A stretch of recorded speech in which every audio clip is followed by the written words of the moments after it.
Hello bachcho, let's read this question. The question states assertion that is the bond angle of PBr3 is greater than PH3 but bond angle of NBr3 is less than NH3. Reason is electronegativity of phosphorus atom it is less than that of nitrogen. A both assertion and reason are true and reason is the correct explanation of A. B both A and R are true but R is not the correct explanation of A. C A is true but R is false. D A is false but R is true and E both A and R are false. Let's understand this question with the basic key concept. Let's understand कि bond angle क्या होता है. If I take an example of CH4, suppose CH bond में ही CH4 में I'm taking CH bond as an example. तो ये जो bond होता है, this angle, this is the bond angle. So bond angle को अगर define करा जाए, so it is the angle which is present between the orbital which is containing the bonding pair. So with bonding electron pair and it is surrounding the central atom. As देख सकते हैं कि वो angle it is surrounding the central atom, that is the carbon here, and this is the bond angle. Bond angle निकालने के और compare करने के there are few steps. First is सबसे पहले हमको steric number calculate करना है. Steric number it is equals to the number of bond pairs and we know that number of bond pairs का मतलब है कितने number of sigma bond present है plus number of lone pairs that is present. That basically gives the idea of steric number. And steric number निकालने का एक और formula है but ये molecules में चलता है. That is half V plus M minus C plus A. यहाँ पे V है number of valence electron, M number of monovalent species मतलब जो एक bond बनाएगा, C is the cationic charge and A is the anionic charge. Steric number निकालने के बाद जितना भी steric number आएगा वो हमें बताएगा कितने hybrid orbitals हैं. Suppose अगर 2 आता है तो मतलब एक S, एक P, hence it is having 2 hybrid orbitals that is sp hybridize हो जाएगा वो. So steric number basically number of hybrid orbitals बताता है and hence hybridization बताता है. So यहाँ से हमने number of hybrid orbitals निकाल लिया, hybridization निकाल लिया.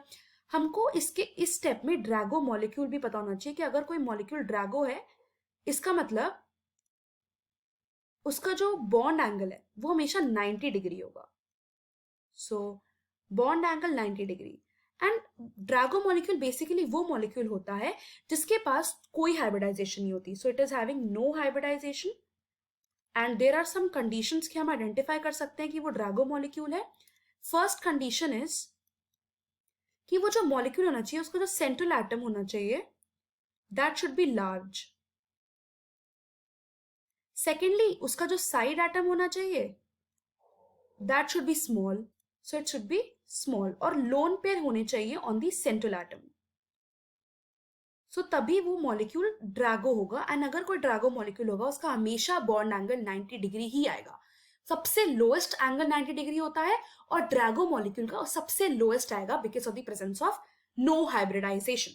सो अब जब हमारे को पता लग गया कि वो मॉलिक्यूल ड्रैगो है और हमने हाइब्रिडाइजेशन निकाल ली, अगर sp3 हाइब्रिडाइजेशन आएगी तो आगे फर्दर हमको निकालना पड़ेगा बॉन्ड एंगल.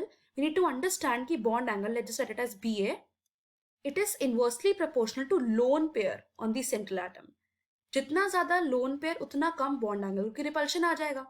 बट अगर लोन पेयर भी सेम हुए तब क्या होगा? लोन पेयर के नंबर सेम हुए तो बॉन्ड एंगल सबसे पहले हम देखेंगे कि इलेक्ट्रोनेगेटिविटी क्या है on the side atom.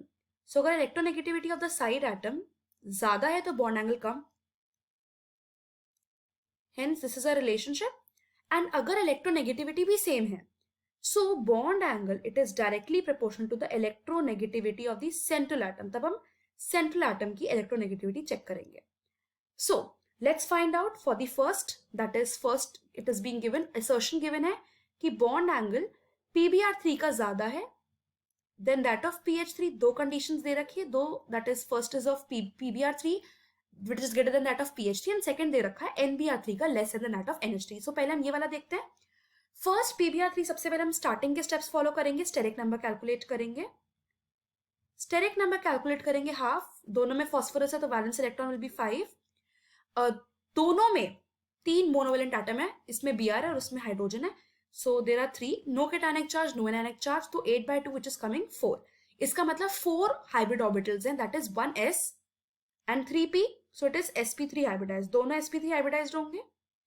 sp3 hybridized है दोनों, तो हमको पता है कि हमको वो आगे वाली कंडीशंस लगानी है.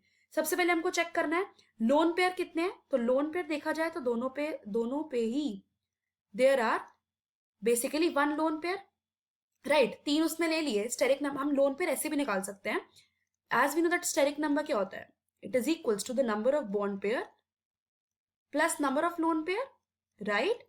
सो अगर स्टेरिक नंबर हमने 4 निकाला, बॉन्ड पेयर 3 है, 3 बॉन्ड्स बने हुए, 3 सिग्मा बॉन्ड्स है, प्लस लोन पेयर. सो लोन पेयर यहां से 1 आया. सो कितने लोन पेयर हो गए 1, और दोनों के पास ही 1 लोन पेयर है. अगर लोन पेयर सेम हो जाते हैं, सबसे पहले हम क्या चेक करते हैं, electronegativity on the side atom. अब अगर साइड एटम की इलेक्ट्रोनेगेटिविटी की बात करी जाए,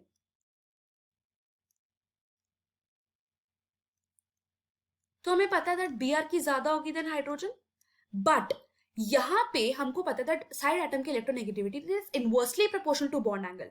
सो उस हिसाब से अगर वैसे देखा जाए तो बॉन्ड एंगल किसका ज्यादा होना चाहिए, PH3 का, राइट.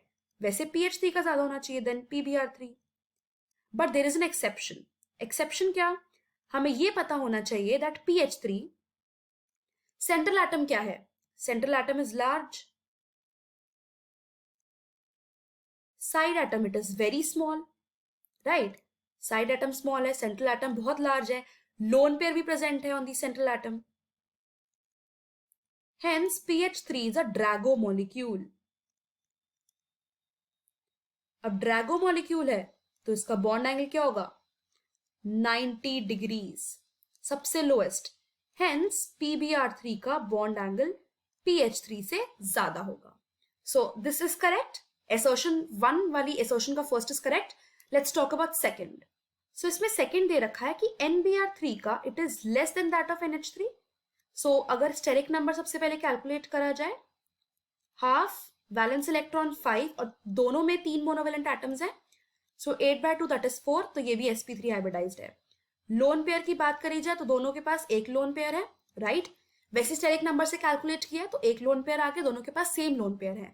देन बॉन्ड एंगल किस पे डिपेंड करता है, that is first is electronegativity of the side atom. So हमको पता है इलेक्ट्रोनेगेटिविटी अगर साइड एटम की बात करी जाए सो किसकी ज्यादा है, वी नो दैट उसकी Br की ज्यादा है देन दैट ऑफ हाइड्रोजन. क्योंकि वी नो दैट जितना ज्यादा हम पीरियड की साइड में जाते जाएंगे, that is from left to right, electronegativity increase करती है. क्योंकि bonding electrons they are becoming more present towards the nucleus. उसकी साइज छोटा हो जाता है ना, तो बॉन्डिंग इलेक्ट्रॉन्स पास पास प्रेजेंट होते हैं. एंड पास पास प्रेजेंट होने से tendency to attract the share pair of electrons वो ज्यादा हो जाती है. हेंस इलेक्ट्रोनेगेटिविटी Br की ज्यादा होगी देन हाइड्रोजन. इसकी वजह से क्या है, bond angle we know that it is inversely proportional to the electronegativity of the side atom. तो NH3 का ज्यादा होगा than NBr3. This is correct. So assertion is correct. Assertion is true. Now let's talk about the reason. Reason बोल रहा है that electronegativity of phosphorus atom is less than that of nitrogen. We know that as we go down the group, size increase क्योंकि shell ज्यादा हो रहे हैं. Size increase होने से क्या है, बॉन्डिंग इलेक्ट्रॉन्स बहुत दूर जा रहे हैं न्यूक्लियस से, राइट. इसकी वजह से क्या है, अट्रैक्शन कम हो रही है. जब अट्रैक्शन कम हो रही है तो tendency to attract the shared pair of electrons वो बहुत ज्यादा कम हो जाएगी, राइट. इजिली अट्रैक्ट नहीं कर पाओगे, हेंस इलेक्ट्रोनेगेटिविटी भी डिक्रीज होगी. Hence nitrogen it is having greater electronegativity than phosphorus. So reason is true, but reason is not the correct explanation of assertion. क्योंकि assertion तभी ट्रू है क्योंकि यहाँ पे क्या है, lone pair bond pair repulsion की वजह से बॉन्ड एंगल में डिफरेंस होता है, not because of the electronegativity. So the reason is true, but the assertion, or you can say reason, is not the correct explanation of the assertion. So the final answer to this question is option number B. I hope you understood it well. Best of luck.